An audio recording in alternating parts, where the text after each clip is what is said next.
Sa atong pagbasa sa atong sermon text karong buntag, Matthew chapter 11. Nata sa chapter 11 sa Matthew, basahon verses 1 to 24. Matthew chapter 11 verses 1 to 24.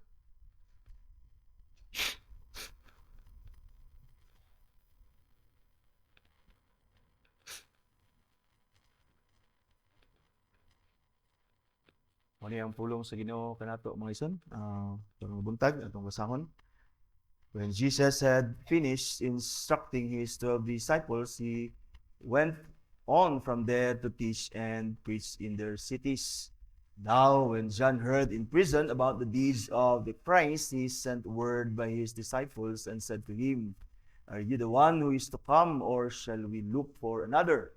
And Jesus answered them, "Go and tell John what you hear and see. The blind receive their sight, and the lame walk. Lepers are cleansed, and the deaf hear. The dead are raised up, and the poor have good news preached to them. And blessed is the one who is not offended by me."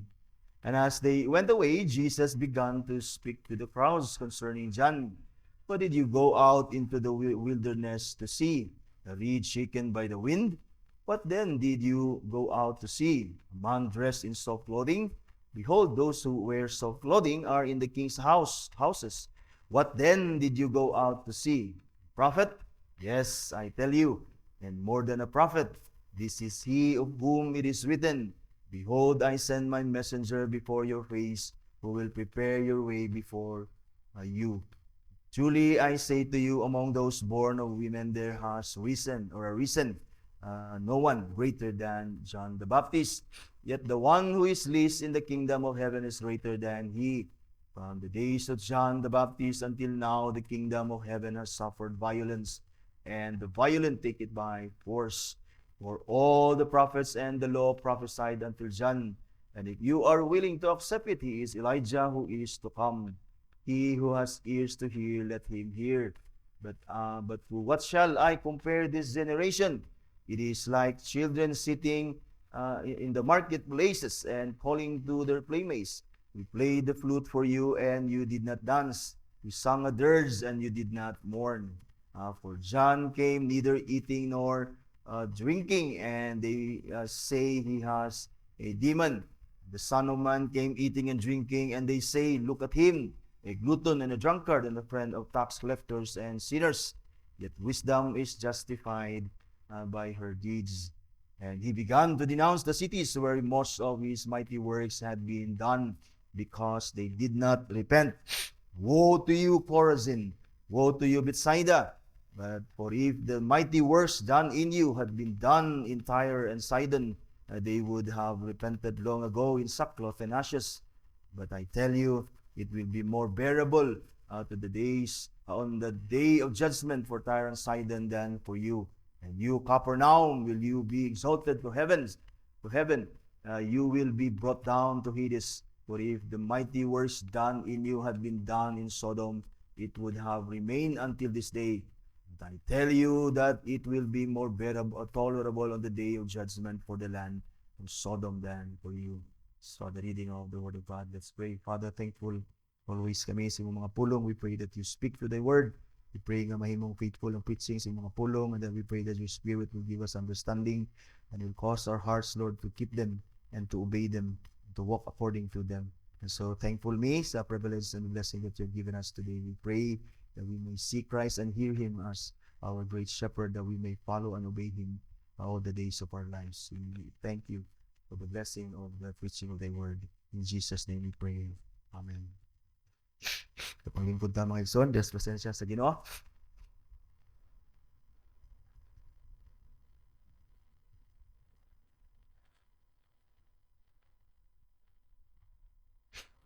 Kaya ako nagitaytulan ang sermon this morning mga igsoon, when in periods of doubt.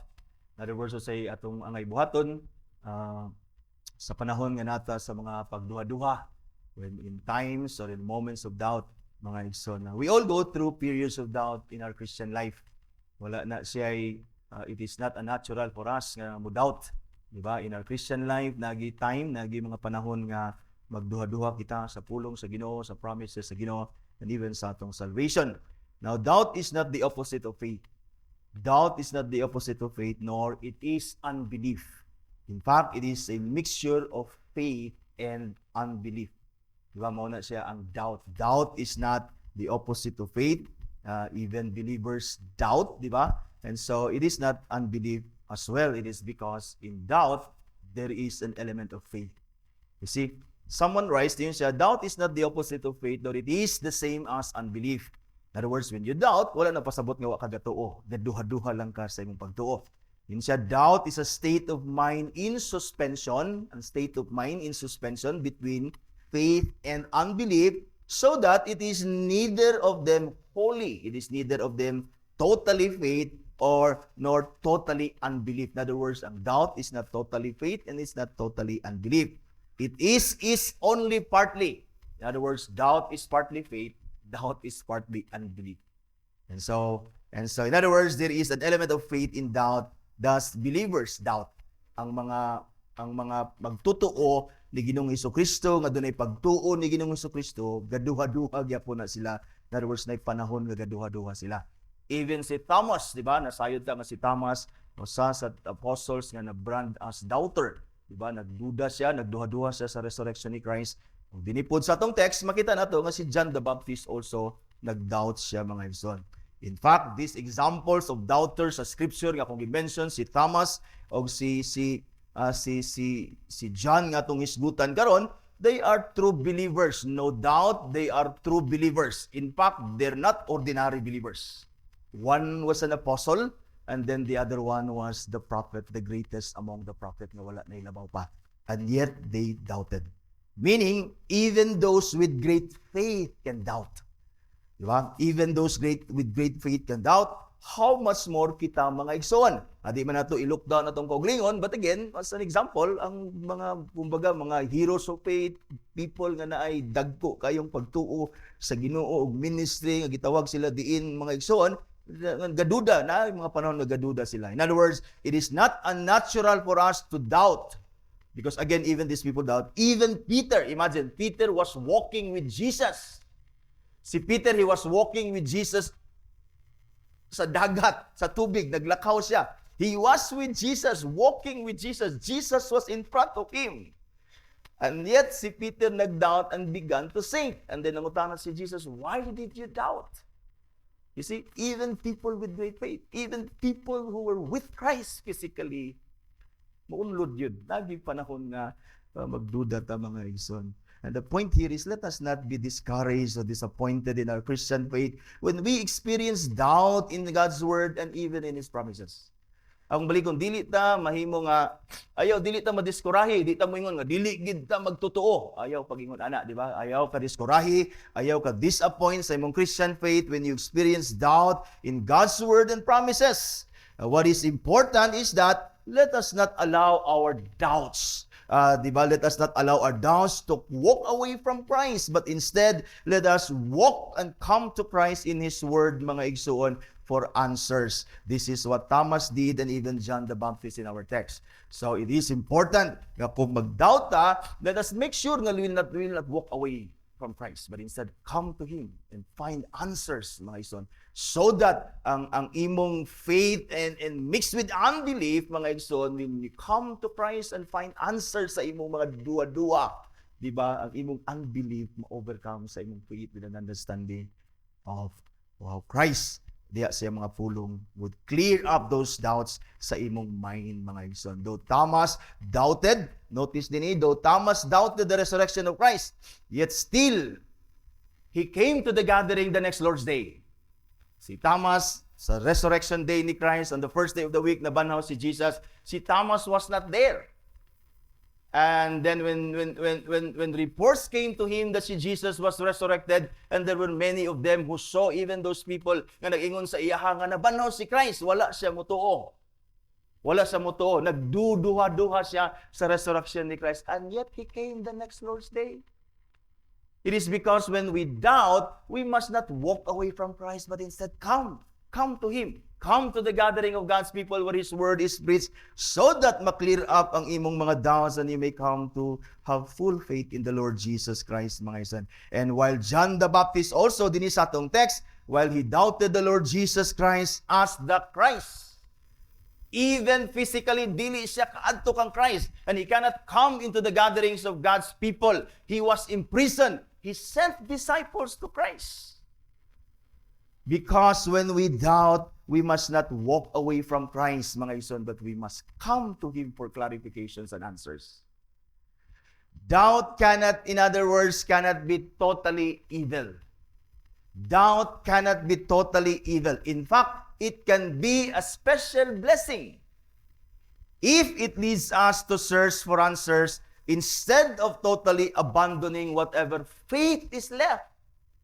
Because ang doubt, there is an element of faith. When you abandon ang imong pag-search for clarifications and answers sa imong doubt, mga igsoon, you abandon whatever faith is left sa imo, wherein instead, imong iadto kang Christ so that that faith may be strengthened, clarified with understanding sa iyang words and promises, that you may be able to continue to live the Christian life. You see, ang doubt is not totally evil. In fact, it is a blessing. It is a blessing when we come to Christ for answers.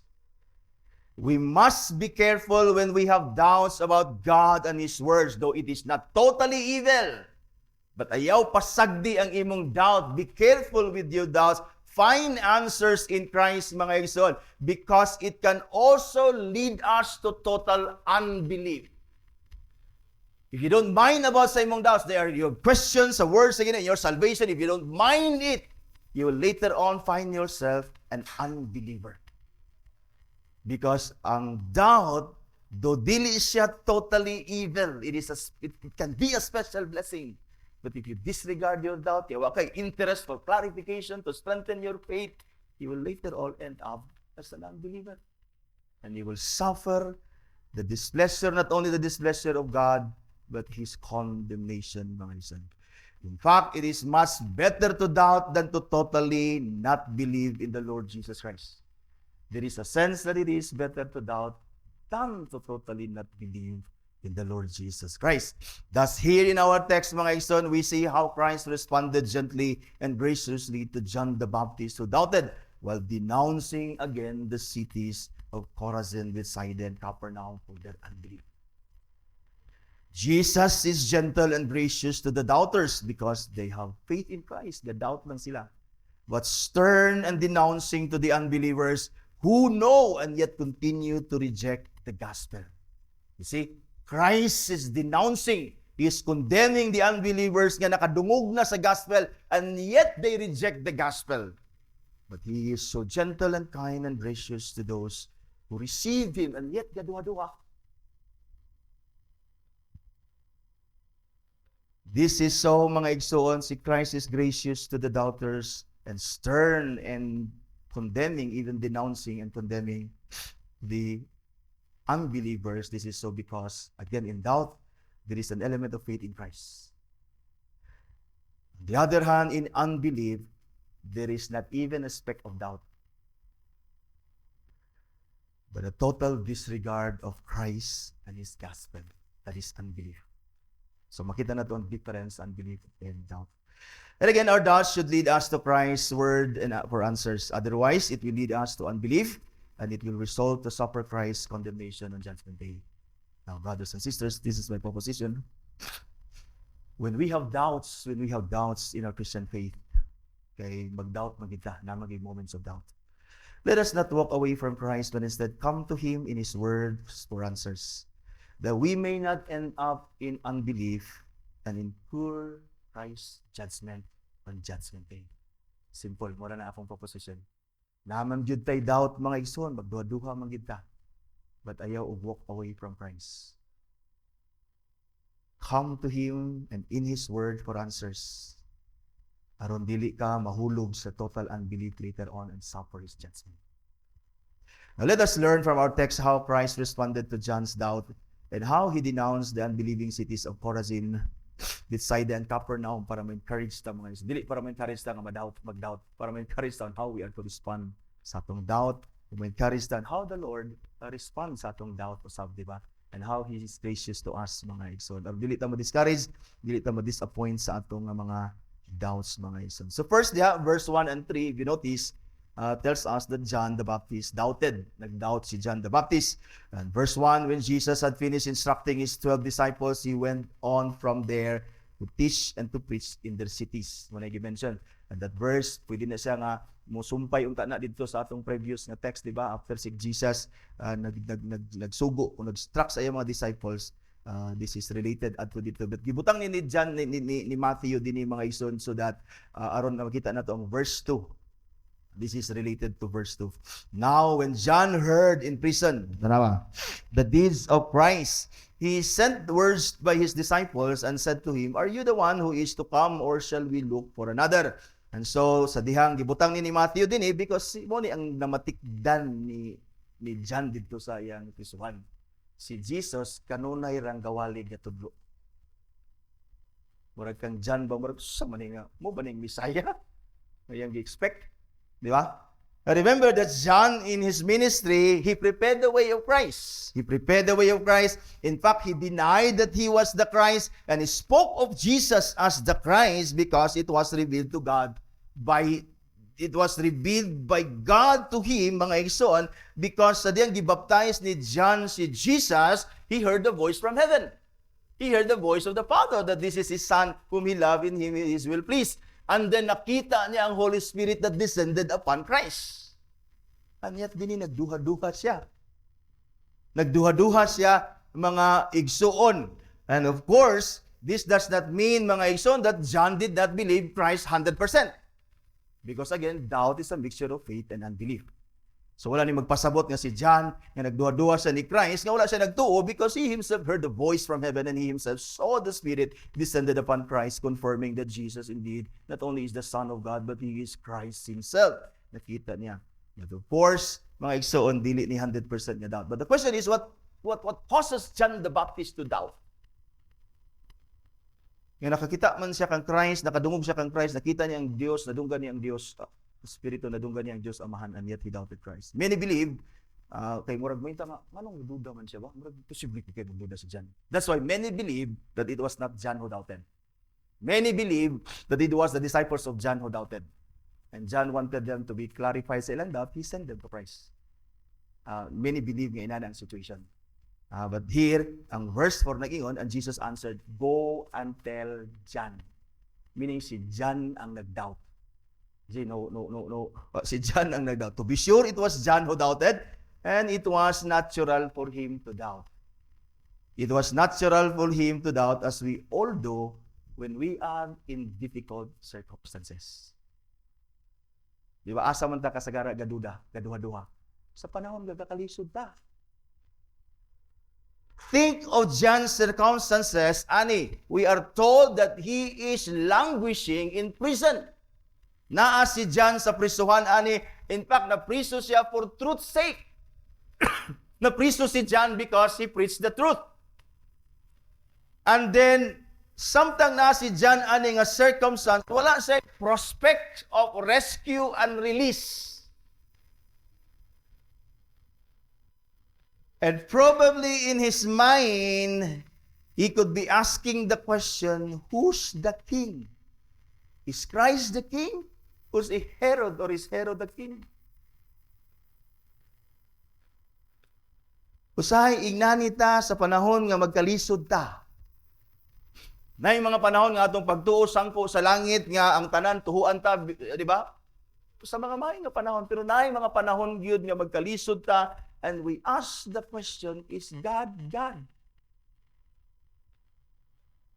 Mangutana ta, kung ang Ginoo pa, nganong nagkalisod man ko? Kung ang Ginoo pa, nganong nagbalatian man ko? Kung ang Ginoo, di ba na may panahon nga muinta ang Ginoo, He is sovereign, He is God, He is faithful, He is good. And there are times nga magduwa-duwa ta. Like John the Baptist, mga igsoon, nga nakadungog sa tingog sa Ginoo, kita nakadungog po sa tingog sa Ginoo sa iyang mga pulong, nakita sa balaan nga Espiritu. In fact, si John, he saw the Spirit descending upon Christ, and yet we all experience the Spirit of Christ indwelling us. And yet, we still question God if He is God. So again, it is natural for us to doubt when we are in difficult circumstances. This is one of the reasons why John doubted God. And what contributed also to John's doubt may be his misunderstanding and misinterpretation of Scripture. Misunderstanding and misinterpretation even of his prophecies concerning Christ. His predictions of Christ. Sa Matthew chapter 3, atong na-learn mga igsoon, sa before niya gibaptize si Jesus, si John nagwali. Sa chapter 3, verse 10 and 12, ningon dito si John, even now the axe is laid to the roots of the trees. Ang message ni John sa mga sinners, as if Christ the Messiah would come to axe them down. Every tree, therefore, that does not bear fruit is cut down and thrown into the fire. Judgment ang iyang understanding when the Messiah comes. Ingon siya, I baptize, every tree, therefore, that does not bear fruit is cut down and is thrown into the fire. He said, I baptize you with water and repentance. But he who is coming, he is referring to the Lord Jesus Christ, he who is coming after me is mightier than I, whose sandals I am not worthy to carry. He will baptize you with what? With the Holy Spirit and fire.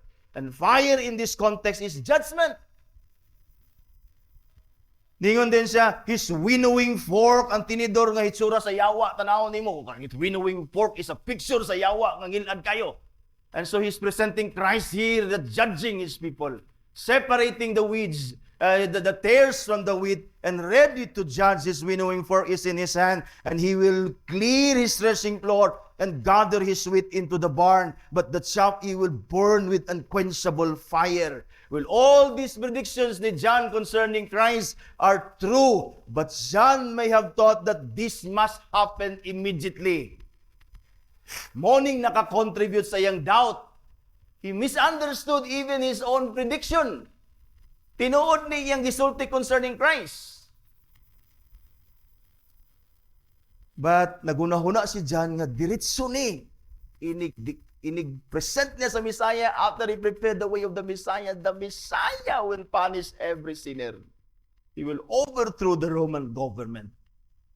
Anyat dito siya siyang prison, unsa naman unay nagsige naman siya gwali. Nagsige naman siya gwali, nagsige naman siya tudlo, nagsige naman siya pangayo sa mga nagbalatian. Mo ba ni atong gipaabot?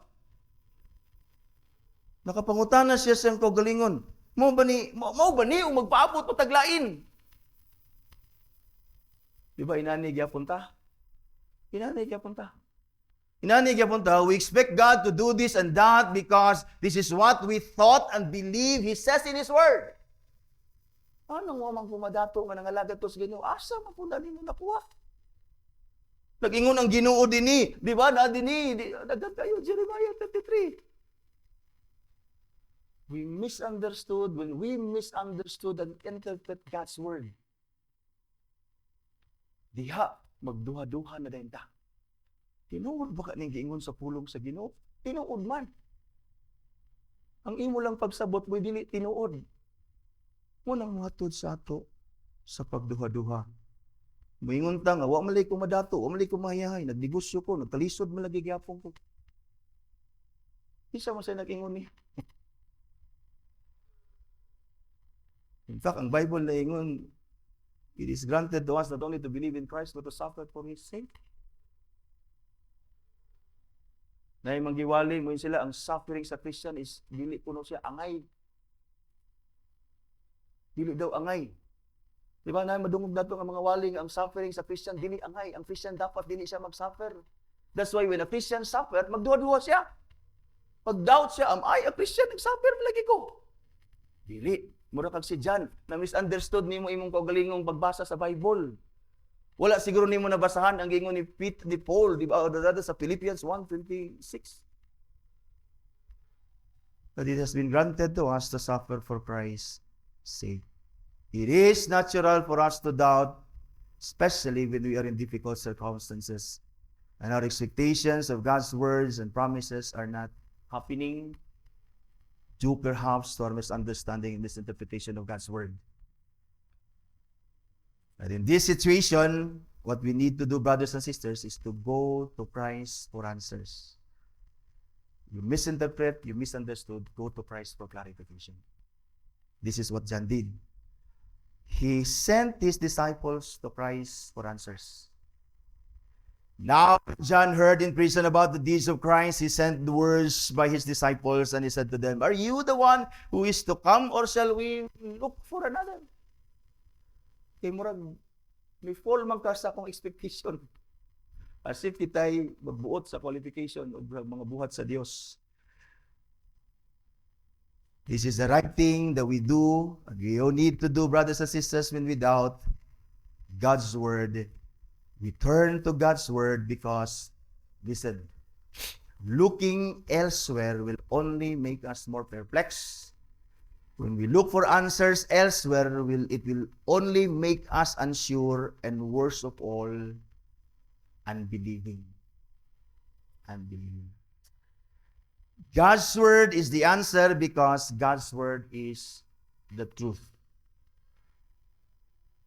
When you have doubts sa imong Christian faith, when you have doubts sa doctrine, when you have doubts in every practice as a Christian, adto sa Muslim, di ba? Samot imong pagka-unbeliever. Adto sa mga taong against and wala understanding sa Scripture, you become an unbeliever. You see, the wisest thing is to turn to Christ. If you have questions in Christ, go to Christ. Kung na kay questions ako, come to me. If you have doubts ako, come to me. If you have doubts sa imo, I must come to you. Dili ko madto sa imong kontra. Dili ko madto sa mga tao nga wa kaila sa imo. Because it will only worsen our situation. Sa John chapter 6, verse 66 and 69 to 69, mga ison, adyan si Jesus nagwali siya, "Eat my flesh, drink my blood." Daghan na kayo kauyon sa iyang pagtulungan. Daghan nagaduda sa iyo. Sa mga pagtulungan sa ito ba ni? Then the Bible na ingon, many of his disciples turned back and no longer followed Christ. You see, na sila'y doubt kang Christ sa iyang teaching. Na si Christ, why did he not ask the Lord?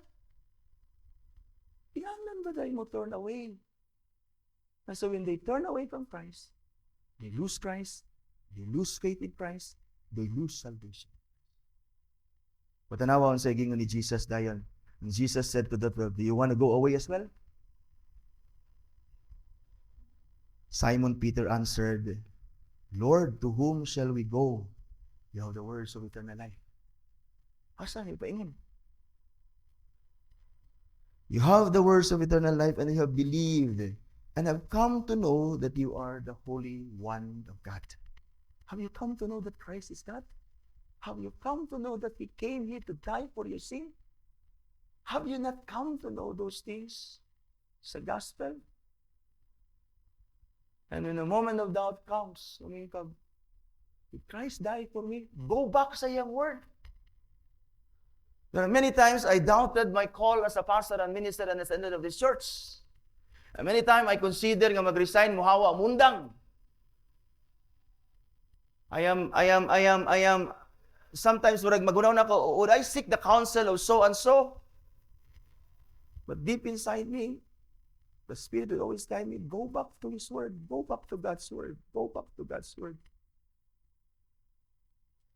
Kung makain gusto kong gawin, what shall I do with my life? Where will I go? And what shall I do for the rest of my life? And then ma-remind ko that my life belongs to Christ. I stay. You see, not ay mga moments of doubt, but we are so full to run away from Christ. Let's come to Him in His Word and find answers there. Find answers there. Christ not only has the answer, He is the answer.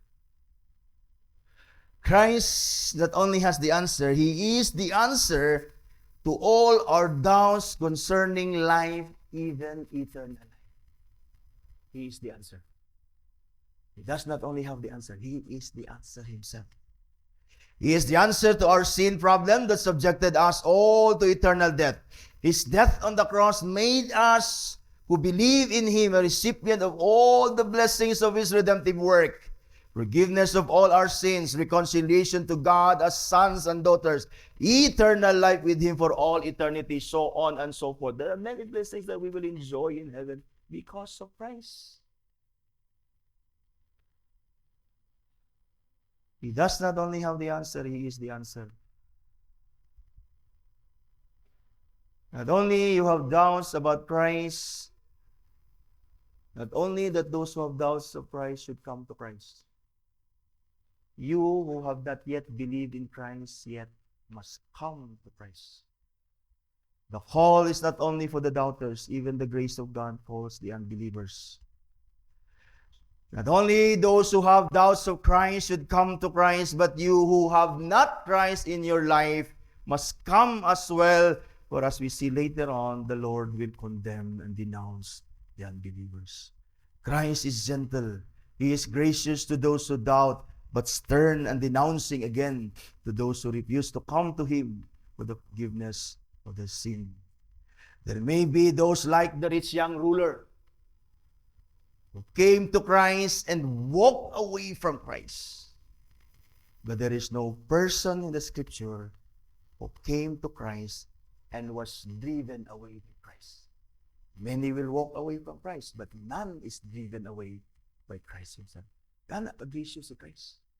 Those who doubt, the rich young man doubted.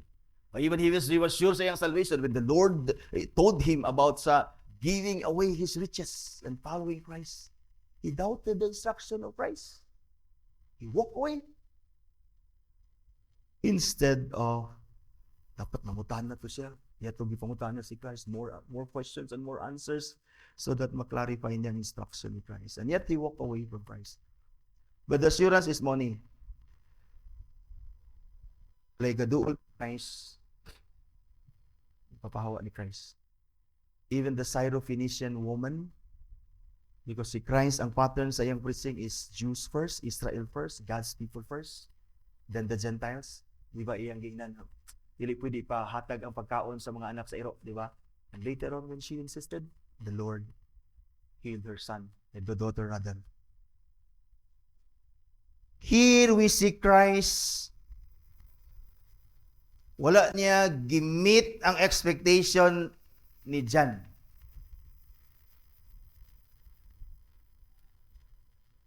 Ngadto si John, nangutana. Ang expectation ni John is the Messiah should be a warrior. Must destroy his enemies, literally, physically. But ang tubag ni Jesus kang John is, he did not meet John's expectation, perhaps to show him that he indeed is the King of Kings. Wala ipakita ni Christ that he indeed is the King of Kings. And not Herod. And by sudden outbursts ay ang vengeance, di ba, destroying the unrepentant sinners and overthrowing the Roman governments, alarming all the countryside, and so satisfying the sternest thought of John the Baptist about the Messiah. In other words, si Jesus wala ni kagat sa iyang gusto. Wala ni kagat si Jesus sa iyang gusto. And notice unsay gitubag ni Christ sa iya. It is because Christ did not give in to John's expectation, but as one writer says, mo ningon sa writer, He, that is Christ, deal with them, or dealt with them, that is John and his disciples. Kaya ni padala man sa disciples. So muna yung tubag ni Christ. Si Jesus daw did not deal with them as He intends to deal with all the doubters, including us today. He said He always points him, si John. The Lord points John quietly to the many tokens and items of His divine mission.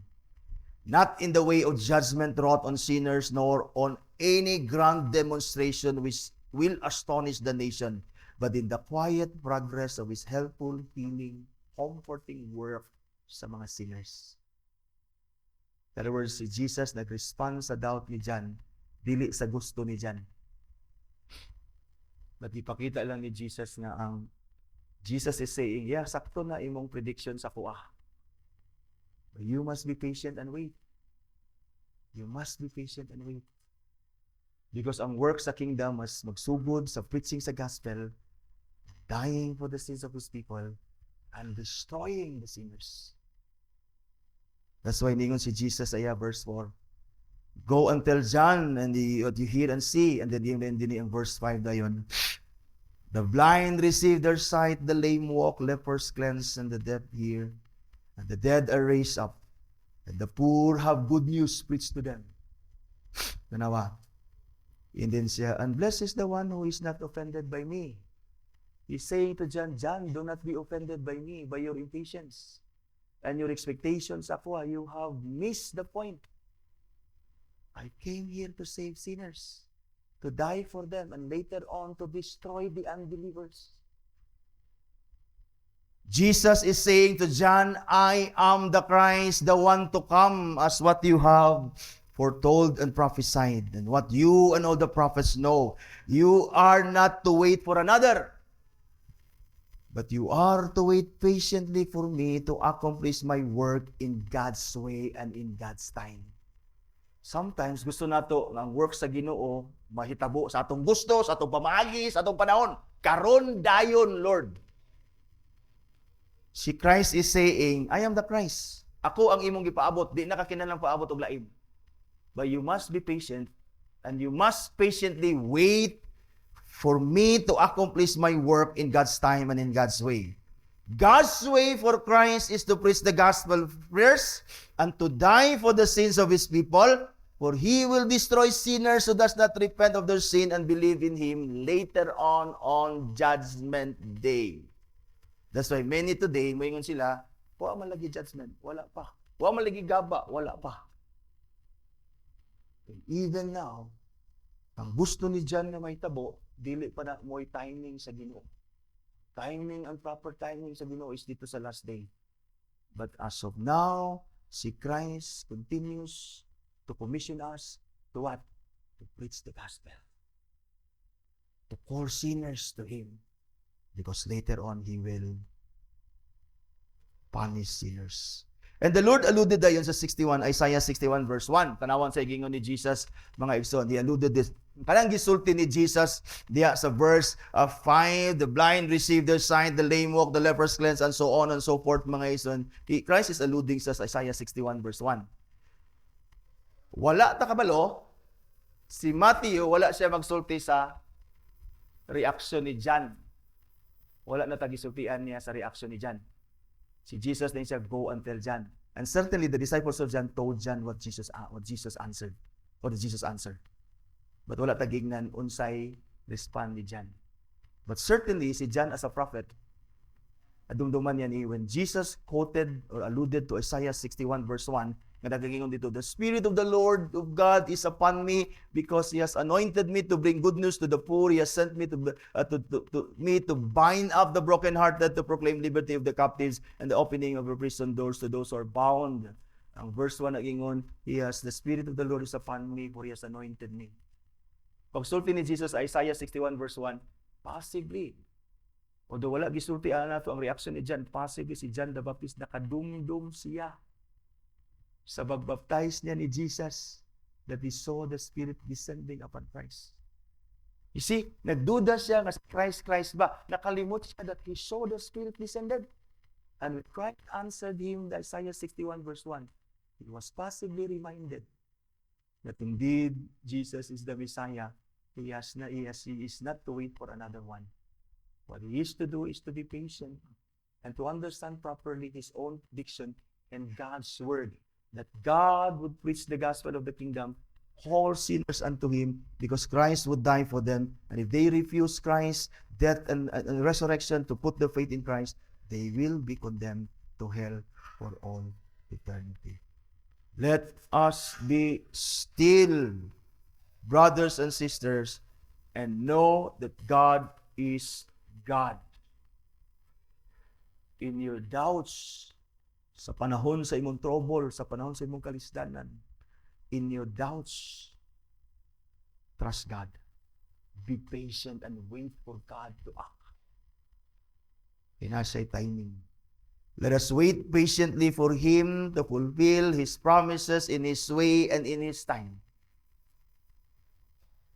Let us continue believing and praising Him while waiting. For God is who He is as He revealed Himself to us. He is faithful. He is our Savior. He loves us and He cares for us.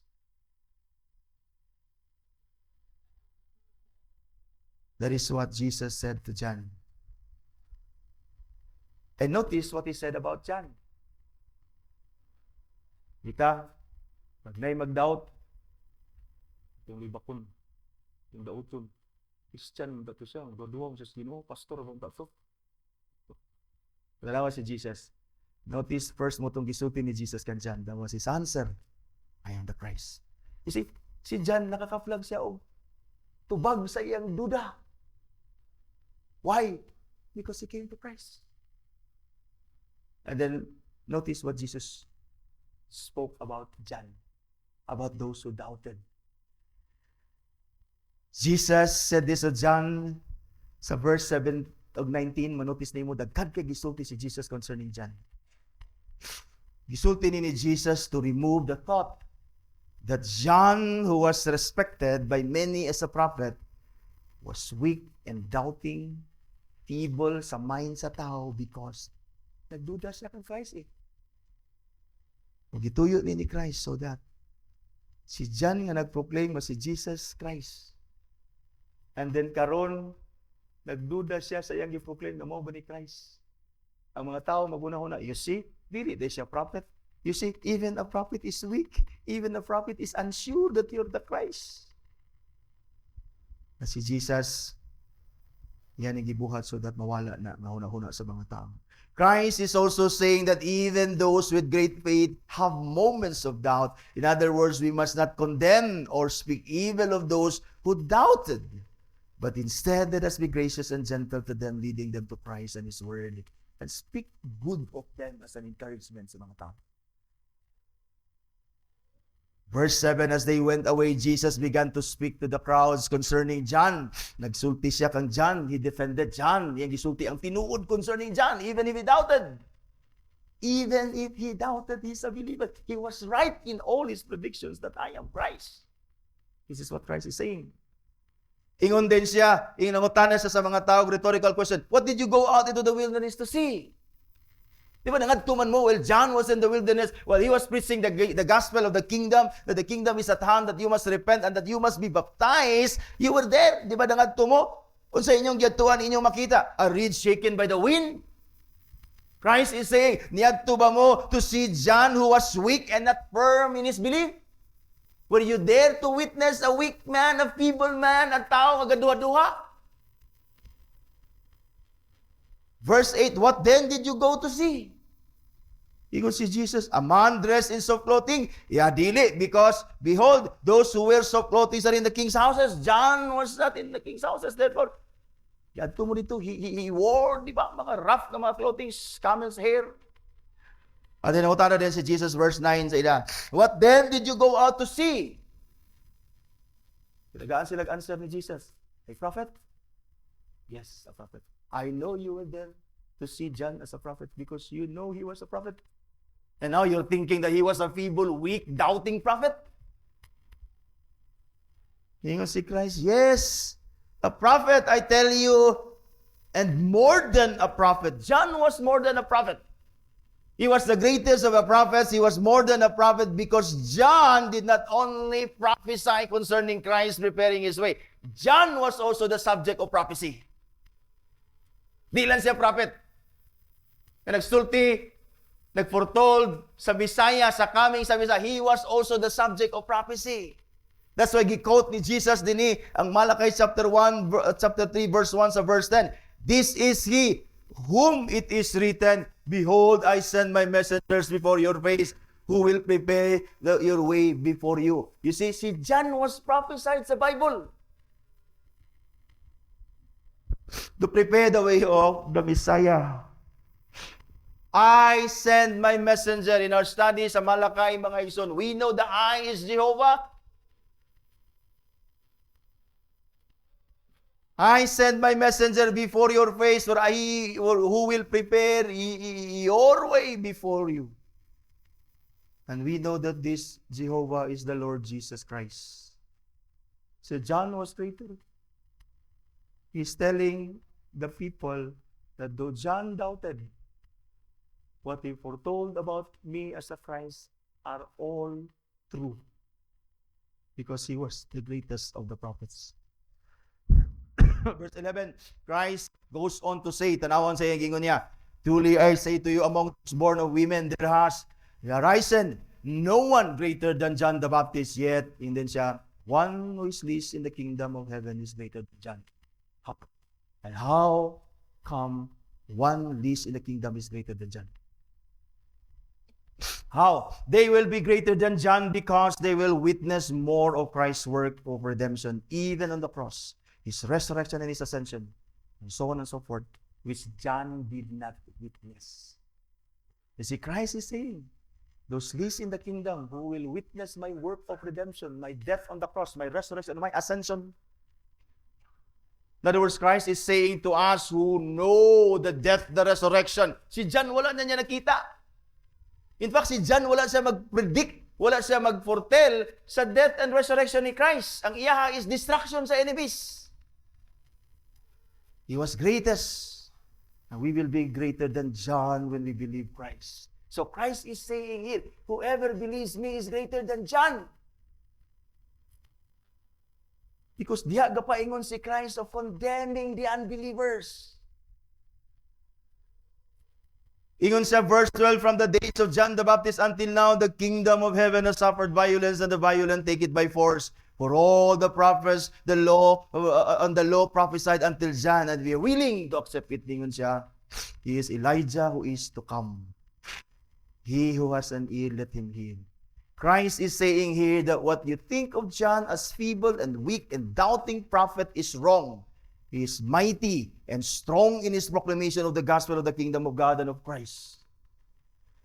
He was bold as Elijah in going against the Pharisees and even King Herod. Elijah went against the king because, ingon si Jesus is saying here, because he is Elijah who is to come. Duhay prophecy ni John the Baptist to prepare the way. And he is Elijah that is to come. Which is, the statement that he is Elijah who is to come is foretold again by Malachi chapter 4, verse 5. So Christ is saying here, mga igsoon, kaning a portion, pagsulti ni Christ sa maayo kang John, defending John that though he doubted, he is a believer. Because dini gipakita ni Jesus ang unreasonableness sa mga tao. Nay John angay tuhuan, wa nila tuhi. Nay Jesus Christ angay nilang tuhi, wa nila tuhi. Unsa inyong gusto? Katuhuan. They were unable to recognize the true significance of the events of the time with deaf ears to the heavenly message, which is first heralded by John the Baptist. Repent, for the kingdom of heaven is at hand. And then the King Jesus Christ hath brought the kingdom down with signs and wonders, healing every diseases.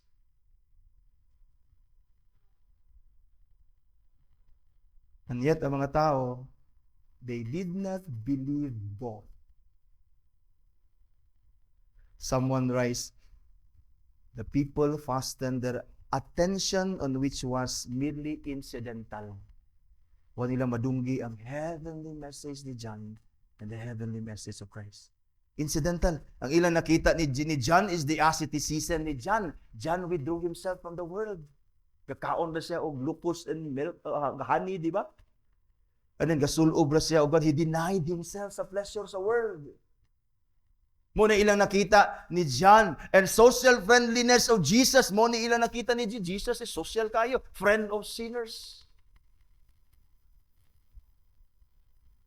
Of John, they complained because he was not like Christ. And of Jesus, he complained because Jesus was not like John. That is what Jesus is saying. Kung saan yung gusto na akong buhaton. That's why ningon siya, dini verse 16. But to what shall I compare this generation? It is like children sitting in a marketplace and calling to their playmates. Tanawa, kung sige ni Jesus, illustration ni Jesus. Verse 17, we played the flute for you, you did not dance. That is, Jesus is saying, I came with a great joy of proclaiming the gospel of the kingdom, the salvation of your soul, healing every disease, raising the dead, and so on. Reasons to rejoice in God. And yet you did not rejoice in my coming. Ningon din si Jesus ang illustration ng mga bata. We sang a dirge and you did not mourn. A dirge is a song for the dead. In other words, nagsubo me. Christ is like saying, si John nagsubo, calling you to repentance and to grieve over your sin, and still you did not believe him. So may yung gusto. Manayaw ta o maghilak ta. Verse 18, for John came neither eating nor drinking. Kay lagi, ascetic mo to siya. He denied himself sa pleasures sa world. He focused himself on the gospel and the work that God has called him. And they say, he has a demon. Si John gani, wala na nag-inom, wala na ni kaon, di ba? Naglikhay aning mga butang sa kalibutan. Mga isuon, nag-focus siya sa preaching, preparing the way of Christ, and then mo na demonyuhan manggod na. And then verse 19, the Son of Man, si Christ, di ba? He came eating and drinking, and they say, look at him, a glutton and a drunkard and a friend of sinners. A friend of tax collectors and sinners. And yet, ningon din si Jesus din eh, yet wisdom is justified by her deeds. Christ is saying, look at our deeds. Look at the deeds of John. Look at my deeds. Because wisdom is the result of knowledge and understanding. Wisdom is a result of knowledge and understanding. John and Jesus, by their knowledge and understanding of God's will for them, lived and acted according to God's will. Their deeds were right and proper in the right time. Muto'y gibuhat ni John because he was called to prepare the way of Christ. Wala na siya nag-enjoy sa butang sa kalibutan because he was focused on Christ. Kasi Christ po din wala ka nag-enjoy siya sa kalibutan. Niani siya because of sinners. That's why he was a friend of sinners. In other words, na misunderstood nila ang ilang acts. But ningon si Jesus din wisdom is justified by her deeds. Look at my deeds. Look at what Christ is doing. He's preaching and teaching the gospel. He's healing. He's doing good. Christ is saying that even if I and John have done right, you still will not believe. Christ is saying here, the issue is that dili kay John was weak and doubter. Dili kay si Jesus was a friend of sinner because wisdom was justified by their deeds. The problem and the issue is your unbelief. That is what Christ is saying. You find fault in John, he doubted. You find fault in Christ because he's a friend of sinners. That's why si Christ din he was gracious to the doubters. And he condemned and denounced the unbelievers. Because John prepared the way of Christ and preached the gospel, Christ came here to preach the gospel of the kingdom and perform the signs.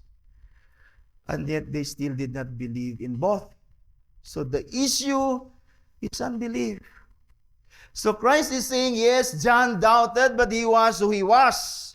A prophet and a believer. But you, what are you? What are you? What are you? That is what Christ is saying. What are you? Though he doubted, he was a prophet. He was a believer. Because even in his doubts, there is faith in him that believes that Christ somehow is the Christ. That Christ is asking din sa ato, what are you? What are you? Are you even a doubter? No, you're not a doubter. You're an unbeliever. That is what Christ is saying. That was Christ is saying that an unbeliever is worse than a doubter. That is what Christ is saying today. You're unbelievers, though, who knew the gospel and have seen the signs of the kingdom that I perform, yet you continue unrepentant in your sin. If you are a doubter, come to Christ. If you are an unbeliever, come to Christ. come to Christ. Pray to God that as you hear again and again the gospel, that He would grant you faith in Christ. Otherwise, you will be condemned in your sin together with those who reject Christ and His gospel. That's why sa sunod na to nga text, ningon si Jesus, at the time, Jesus declared, I thank you, Father, Lord of heaven and earth, that you have hidden these things from the wise and understanding and revealed them to children.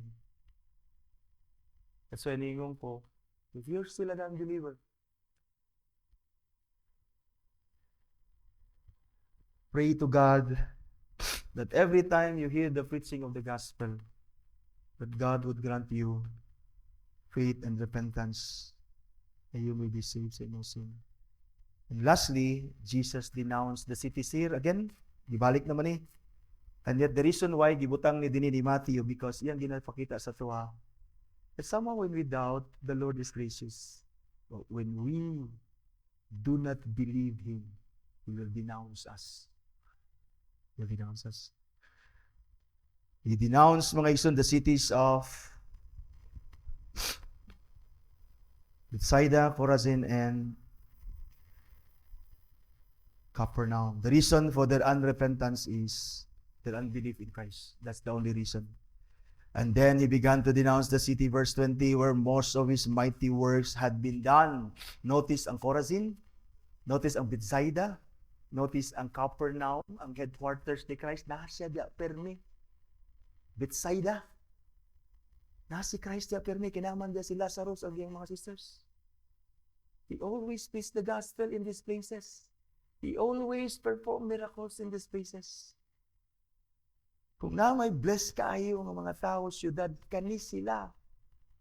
Kung na may bless kaayo ng mga tao, kita, na nakanunay sa presence sa Ginoo, ginawalihan sa gospel.